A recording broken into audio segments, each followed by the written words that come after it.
আসসালামু আলাইকুম, welcome to super English care. প্রিয় শিক্ষার্থী বন্ধুরা, অনেকদিন পর আমি ভিডিও নিয়ে আসলাম। আজকের ভিডিওতে আমি আলোচনা করব revised syllabus for SSC examination 2026, অর্থাৎ যারা 2026 সালে এসএসসি পরীক্ষা দিবে তাদের যে ইংরেজি বিষয়ে কোন কোন বিষয় পড়তে হবে এবং এদের সিলেবাসটা কি এবং মার্কস ডিস্ট্রিবিউশনটা কি সেইটা নিয়ে আলোচনা করব। ইংলিশ ফার্স্ট পেপার এবং সেকেন্ড পেপার দুটো নিয়ে আলোচনা করব এবং আরেকটু আলোচনা করব যে আগে কি কোন বিষয়গুলো ছিল এবং এই জায়গায় যে নাই এবং এই জায়গায় কোন বিষয়গুলো অ্যাড করা হয়েছে এবং কিভাবে পড়তে পারবে।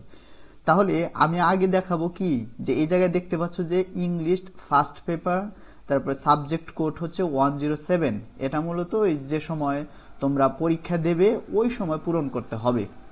এখন আগে আমরা মার্কস ডিস্ট্রিবিউশনটা দেখব। যদি মার্কস ডিস্ট্রিবিউশনে যাই, এই জায়গায় আগে সিলেবাস দেওয়া রয়েছে, তারপরে মার্কস ডিস্ট্রিবিউশন দেওয়া রয়েছে। মার্কস ডিস্ট্রিবিউশন হচ্ছে যে কোন ক্ষেত্রে কত মার্কস সেইটা আমরা দেখব। তাহলে এই জায়গায় আমরা দেখতেছি এই জায়গায় কোশ্চেন নং, তারপর হচ্ছে আইটেম, মার্কস। তার মানে আর দুইটা পার্ট রয়েছে। পার্ট এ রিডিং, এর জন্য মার্কস হচ্ছে 70 মার্কস অর্থাৎ 70 মার্কস, এবং পার্ট বি হচ্ছে রাইটিং 30 মার্কস। এখন পার্ট এ যে রয়েছে এই জায়গায় কি কি আসবে, যেমন এমসিকিউ অ্যানসারিং কোশ্চেন। এমসিকিউ 7টা থাকবে, একটার জন্য 1 মার্কস, তার মানে টোটাল 7 মার্কস। এবং আরেকটা থাকবে আনসারিং কোশ্চেন। আনসারিং কোশ্চেনের জন্য 2 করে একটা কোশ্চেনে, তার মানে 5টা কোশ্চেনের জন্য 10 মার্কস। এবং গ্যাপ ফিলিং, গ্যাপ ফিলিং এর জন্য 5টা থাকবে 5 মার্কস। একটা বিষয় খেয়াল করো, এই জায়গায় কিন্তু সিন কম্প্রিহেনশন বলা হয়েছে। তার মানে এখন যে রকম রয়েছে, এখন যে এবার যারা পরীক্ষা দিবে তাদেরও এই যে এমসিকিউ এবং অ্যানসারিং কোশ্চেন, এইটা থেকে একটা সিন কোশ্চেন মানে একটা সিন কম্প্রিহেনশন থাকে, বই থেকে কম্প্রিহেনশন দেওয়া থাকে, ওই বইয়ের যে কম্প্রিহেনশন থেকে এই 17 মার্কস, এবং আরো একটা কম্প্রিহেনশন দেওয়া থাকে, এবং এইটা থাকে আরেকটা শূন্যস্থান দেওয়া থাকে, ছোট একটা কম্প্রিহেনশন থেকে শূন্যস্থান দেওয়া থাকে। আগে কম্প্রিহেনশন থাকবে, তারপর শূন্যস্থান থাকবে। এই শূন্যস্থানের জন্য অর্থাৎ গ্যাপ ফিলিং এর জন্য 5টা থাকবে 5 মার্কস। তার মানে সেই কারণে বলা হয়েছে এটা হচ্ছে সিন কম্প্রিহেনশন। এরপরে আসতেছে কি আনসিন প্যাসেজ। আনসিনে হচ্ছে ইনফরমেশন ট্রান্সফার। এই জায়গায়ও কি দেওয়া থাকে, একটা আনসিন প্যাসেজ দেওয়া থাকে, কোনো জীবনী হইতে পারে, বেশিরভাগই জীবনী দেওয়া থাকে, যারা বিখ্যাত মানুষ রয়েছে তাদের জীবনী দেওয়া থাকে, এবং অন্য যে কোনো প্রতিষ্ঠান সম্পর্কে দেওয়া হতে পারে।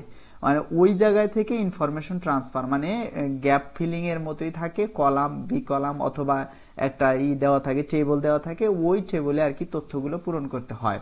এটা 5টার জন্য 5 মার্কস। এবং রাইটিং সামারি, মানে এই যে আনসিন প্যাসেজটা থাকবে, এই আনসিন প্যাসেজটার জন্য সামারির হচ্ছে কত 10 মার্কস। তার মানে এই জায়গায় সিন প্যাসেজ এবং আনসিন প্যাসেজ চলে গেল, এটা রিডিং এরই পার্ট। এর পরে থাকবে কি ম্যাচিং। এখন ম্যাচিং এ কি থাকে, ম্যাচিং হচ্ছে কলাম থাকে মোট কথা, এটাও আগেও ছিল এখনই আগের মতোই রয়েছে। ম্যাচিং এ কলাম থাকে, কলাম মিল করতে হয়, 3টা অথবা 4টা কলাম থাকে, 4টা কলাম মিল করে একটা পুরো বাক্য তৈরি করতে হয়, এরকম 5টায় 5 মার্কস।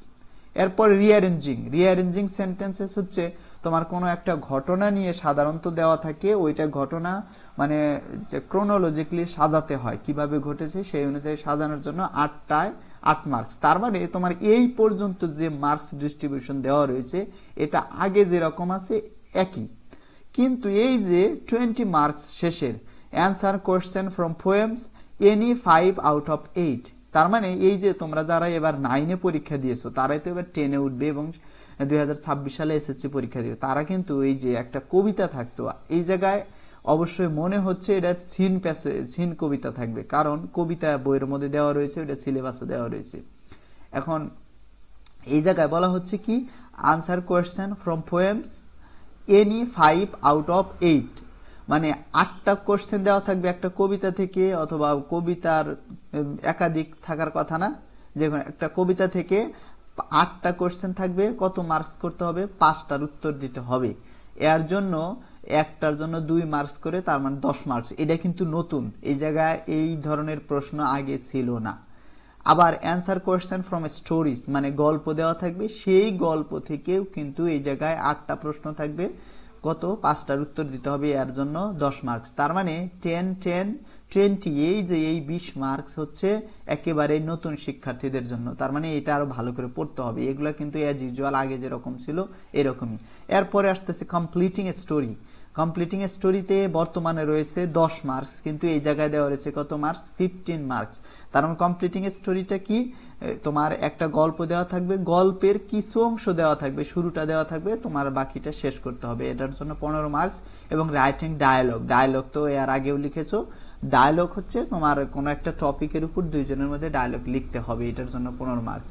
কিন্তু এখন যেগুলো রয়েছে এটার জন্য রয়েছে 10 মার্কস, এটার জন্য 10 মার্কস। তার মানে 20টাকে 30 করে ফেলেছে। এটা হচ্ছে ফার্স্ট পেপার গেল। এখন আমরা দেখব যে ইংরেজি যে সেকেন্ড পেপার রয়েছে, সেকেন্ড পেপারে কেমন থাকবে এবং কি কি আসবে। এখন সেকেন্ড পেপারে দেখতেছো distribution of marks for English second paper. Question নং, এই জায়গায় 12টা কোশ্চেন, তার মানে আইটেমস, তারপর মার্কস। পার্ট এ হচ্ছে গ্রামার, গ্রামারের জন্য 60 মার্কস। 60 মার্কসের এই জায়গায় কি কি কোন ক্যাটাগরিতে আসবে সেটা বলা হয়েছে। এখন গ্যাপ ফিলিং উইথ ক্লুজ, এইটা যারা বোঝো না, উপরে তোমার 10টা দেওয়া থাকবে ক্লুজ, মানে ওয়ার্ড দেওয়া থাকবে, ওই ওয়ার্ডগুলো পূরণ করে একটা মানে তার আগে ওয়ার্ডগুলো দেওয়া থাকবে, তার নিচে মানে একটা প্যাসেজ দেওয়া থাকবে, ওই প্যাসেজের ফাঁকা জায়গা যেটা অ্যাপ্রোপ্রিয়েট সেটা পূরণ করতে হবে। এই জায়গায় 10টা গ্যাপের জন্য 10 মার্কস, কিন্তু এখন যে সিস্টেম সেটা কিন্তু 10টার জন্য 5 মার্কস, তার মানে এইটা বাড়াইছে। সাবস্টিটিউশন টেবল, সাবস্টিটিউশন টেবল হচ্ছে তোমার এই জায়গায় পূরণ করতে হবে, এই জায়গায় টেবল দেওয়া থাকবে, ওই যে কলাম বি কলাম যেরকম ফার্স্ট পেপারে থাকে ওই রকমই 5টা বাক্য তৈরি করতে হয়, মানে 3টা পার্ট থাকে, 3টা পার্ট মিলে 5টা বাক্য তৈরি। এগুলা যদি বিস্তারিত দেখায় ওই সময় আরো ভালো করে বুঝবে। তার মানে এইটা চলে গেল 5টার জন্য 5 মার্কস।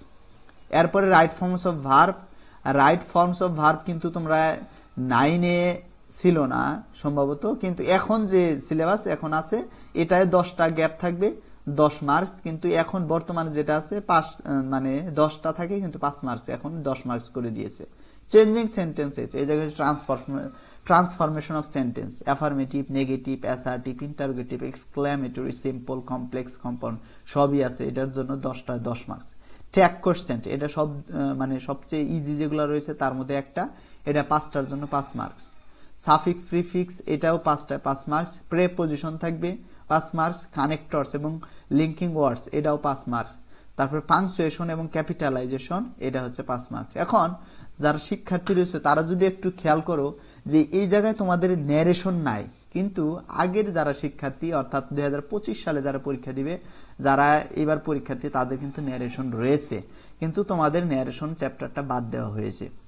তাহলে এই জায়গায় গেল 60, এবং পরে যে 4টি রয়েছে রাইটিং পার্ট, সেটা কি কি আসতেছে, রাইটিং প্যারাগ্রাফ, এটা হচ্ছে 10, এবং writing email or letters or application, যে কোনো একটা আসবে সেটার জন্য 10, এবং রাইটিং শর্ট কম্পোজিশন, এই জায়গায় মানে রচনার জন্য 20 মার্কস দেওয়া রয়েছে। একটা বিষয়ের সমস্যা হচ্ছে যারা শিক্ষার্থী রয়েছে ইংরেজি রচনায় কোনো অপশন দেওয়া থাকে না, এখন পরে গাইডলাইন দিলে বোঝা যাবে। এই জায়গায় সাধারণত এখন যেটা প্রচলন রয়েছে একটা কম্পোজিশন আসবে, একটাই দিতে হয়, এর জন্য 20 মার্কস। তার মানে রাইটিং 40 এবং গ্রামার হচ্ছে 60। এখন আমরা দেখব যে যেটা রয়েছে মানে সেকেন্ড পেপার, আগে ফার্স্ট পেপার দেখি কোন কোন বিষয়গুলো পড়তে হবে, কোন কোন বিষয় পড়তে হবে বলতে, যদিও আমরা এখনো বই পাইনি, কিন্তু এই জায়গায় বইয়ের যে রয়েছে সেগুলো দিয়ে দিয়েছে যে যারা শিক্ষার্থী রয়েছে তাদের মানে ফার্স্ট পেপারের কোন কোন ইউনিটগুলো পড়তে হবে। তোমাদের ইউনিট 1 পড়তে হবে সেন্স অফ সেলফ, এটা নতুন একটা অধ্যায়, এক্সপেরিয়েন্স এখন ইউনিট আসছে, যেটা মানে এখন যারা পরীক্ষার্থী তাদের আর কি নাই, 25 সালের পরীক্ষার্থীদের নাই, এটা সম্পূর্ণ নতুন। এইটার মানে লেসন 1 এবং 3 পড়তে হবে, সেটাও বলে দিয়েছে, তোমরা বই পাওয়ার পর এই অনুযায়ী তোমরা পড়বে। তারপরে হচ্ছে ক্লাইমেট চেঞ্জ, এটা কিন্তু আগের বইয়ে রয়েছে, এটা আগের বইয়ে রয়েছে। এই জায়গায় 1 2 3 4 5 মানে 5টা অধ্যায় দিয়েছে, এই 5টা অধ্যায় পড়তে হবে। আর বাকি যে যেগুলা দেখতেছো যারা শিক্ষার্থী, প্রবাবল নং of periods, order of periods, এইগুলা হচ্ছে আমরা যারা টিচার রয়েছি তাদের জন্য, মানে আমরা কয়টা ক্লাসে এই সিলেবাসটা শেষ করব, যেহেতু 1 বছরের মধ্যেই শেষ করতে হবে, এটা আর কি দিয়ে দিচ্ছে 5টা সিলেবাস, মানে 5টা ক্লাস নিয়ে আমাদের এইটা শেষ করতে বলছে। ওইটা আর কি প্রবাবল নং অফ পিরিয়ডস, মানে কয়টা পিরিয়ডের মাধ্যমে আমরা এই একটা ইউনিট শেষ করব, সেইটা আর কি একটা নির্দেশনা দিয়েছে। তাহলে এই জায়গায় ক্লাইমেট চেঞ্জ খুবই গুরুত্বপূর্ণ একটা টপিক, এটা যা আগের যা ছিল তাই আছে। এরপরে রয়েছে ফার্স্ট টাইমসটা কিন্তু আগেও ছিল, এখন এই জায়গায় কোনো চেঞ্জ করছে কিনা এটা বলা যাচ্ছে না, বই পাইলে বোঝা যাবে, তবে এই জায়গায় মনে হচ্ছে যে চেঞ্জ করে না, এরপরে অথবা কিছু চেঞ্জ করতেও পারে। এরপরে ইউনিট 3 দেওয়ার পর দিয়েছে কিন্তু 6, দেখো এই যে ইউনিট 3 তারপরে আসতে 6, তার মানে আর ইউনিট 4, 5 তোমাদের নাই। তার মানে যারা 2026 সালে পরীক্ষা দিবে ইউনিট 4, 5 পড়তে হবে না। ইউনিট 6 হচ্ছে আওয়ার নেইবারস, এটাও খুবই বড় একটা অধ্যায়, খুবই বড়, কারণ এই যে লেসন 1, 2, 3, 4, 5 এগুলাই আমাদের নেইবার যেগুলো আছে, নেপাল, শ্রীলঙ্কা, মালদ্বীপস, ইন্ডিয়া, তারপরে হচ্ছে ভুটান, এগুলা সম্পর্কে বিস্তারিত দেওয়া রয়েছে, বড় বড় দেওয়া রয়েছে, এগুলা তোমাদেরকে আর কি পড়তে হবে। এগুলা বিগত সালের যে বই রয়েছে ওই বইয়ের মধ্যে আছে, তোমরা দেখতে পারো, আওয়ার নেইবারস নামে যেটা রয়েছে। তারপরে হচ্ছে ড্রিমস, এটা কিন্তু নতুন অ্যাড করেছে এই জায়গায়। এই ড্রিমস এর যেগুলা রয়েছে, এই যে কবিতা যেগুলা রয়েছে, এই কবিতা থেকে সম্ভবত কি আসবে তোমাদের, ওই যে ওই জায়গায় স্টোরি অথবা কবিতা থেকে তোমাদের আসবে দে হ্যাড ড্রিমস, ড্রিমস এর কিছু আছে এই জায়গায়, দে হ্যাড ড্রিমস এই জায়গায় স্টোরির মতোই, এটা কবিতা না, সরি, এগুলা বিভিন্ন বিখ্যাত যে মানুষ রয়েছে তাদের জীবনী এই জায়গায় কিছু দেওয়া রয়েছে। এই জায়গায় আগের যে বই প্রীতিলতা ওয়াদ্দেদার রয়েছে, তারপরে জয়নুল আবেদিন রয়েছে, অনেকের রয়েছে, এখন এদের হবে কিনা এটা বলা যাচ্ছে না। ড্রিমস, তারপরে আসতেছে রিডিং ফ্রম ইংলিশ লিটারেচার, এই যে রিডিং ফ্রম ইংলিশ লিটারেচার, এই জায়গায় এটা পুরাই নতুন যোগ করেছে, যদিও আগের বইয়ে কিছু ছিল কিন্তু ওই রকম ভাবে গুরুত্ব সহকারে পড়ানো হয়নি, মানে আমরা যে আগের ফার্স্ট পেপার আছে ওই ফার্স্ট পেপারের শিক্ষার্থীদের এগুলা এত গুরুত্ব সহকারে পড়ানো হয় না, কারণ হচ্ছে এগুলা এদের আসতো না, মানে পরীক্ষায় আসতো না, কিন্তু এই জায়গায় যেগুলা দেওয়া রয়েছে এগুলা থেকে অবশ্যই পড়তে হবে, কারণ এই জায়গা থেকে প্রশ্ন আসবে। এরপরে রয়েছে ইউনিট 13 লোনলিনেস, এটাও নতুন, মানে অ্যাড করেছে, তার মানে এটা পড়তে হবে। আর ইউনিট 16 পড়তে হবে। ইউনিট 16-এ কি বলা হয়েছে, এই জায়গায় কোনো দেয় নাই এখনো, students will be able to describe the function of graffiti, মানে এই জায়গায় গ্রাফিতি দেওয়া রয়েছে, গ্রাফিতির কাজ কি এইরকম দুইটা ইয়েতে শেষ করতে বলা হয়েছে। এই হচ্ছে যারা মানে সিন প্যাসেজের দেখতেছো, এই সিন প্যাসেজ এই কয়টা পড়তে হবে, এটা অবশ্যই বুঝতে পেরেছো। আর বাকি যে সেকেন্ড পেপারে আমাদের জন্য যেটা দেওয়া রয়েছে যে আমরা এটা কিভাবে আলোচনা করবো, আর তোমরা এই জায়গায় থেকে কিন্তু বুঝতে পারছো যে কোন কোন টপিক গুলো পড়তে হবে, আর একটু ধারণা নেওয়ার জন্য এই জায়গায় পড়তে পারো। এই জায়গায় অ্যাডজেক্টিভস দেওয়া রয়েছে, articles, determiners, degree of comparison, quantifiers, এগুলো আমরা কিভাবে ক্লাস নেবো সেটা দিয়েছে। ভার্বস এন্ড সেন্টেন্স, টেন্সেস কিভাবে, adverbs and adverbials, preposition, sentence, এগুলার চেয়ে আরো অনেক বেশি পড়তে হয়, এগুলা যারা শিক্ষার্থী রয়েছে তারা জানো। আর আমাদের এই জায়গায় যেটা দেওয়া রয়েছে রাইটিং প্যারাগ্রাফের জন্য কি কি এগুলা দেওয়া রয়েছে।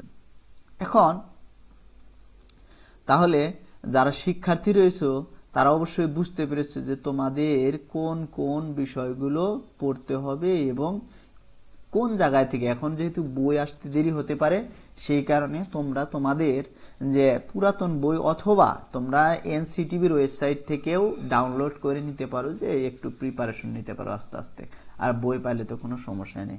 আরেকটা বিষয় হচ্ছে আমি এর আগে ক্লাস 9-এ কিন্তু 9-এর প্রায় পুরো বই, মানে যে অনেকগুলো ভিডিও দেওয়া রয়েছে, এবারও চেষ্টা করব গ্রামার যেহেতু আছে, আর গ্রামার সবসময় থাকেই, এগুলোর উপর টপিক ওয়াইজ আমি ভিডিও দেবো ইনশাল্লাহ। আর যারা শিক্ষার্থী রয়েছে অবশ্যই এটার সাথে কানেক্টেড থাকবে, এবং আমার ফেসবুক পেজ রয়েছে সুপার ইংলিশ কেয়ার নামে, সেটাও তোমরা ফলো করে দেবে, এবং আমার যে পার্সোনাল প্রোফাইল রয়েছে মোহাম্মদ মাহিদুল ইসলাম নামে, সেটাও ফলো করে দিতে পারো। আজকের মতো এখানে শেষ করতেছি, আসসালামু আলাইকুম। এরপরে অন্য কোনো ভিডিও নিয়ে হাজির হব অবশ্যই, কোনো একটা টপিক নিয়ে। ধন্যবাদ সবাইকে।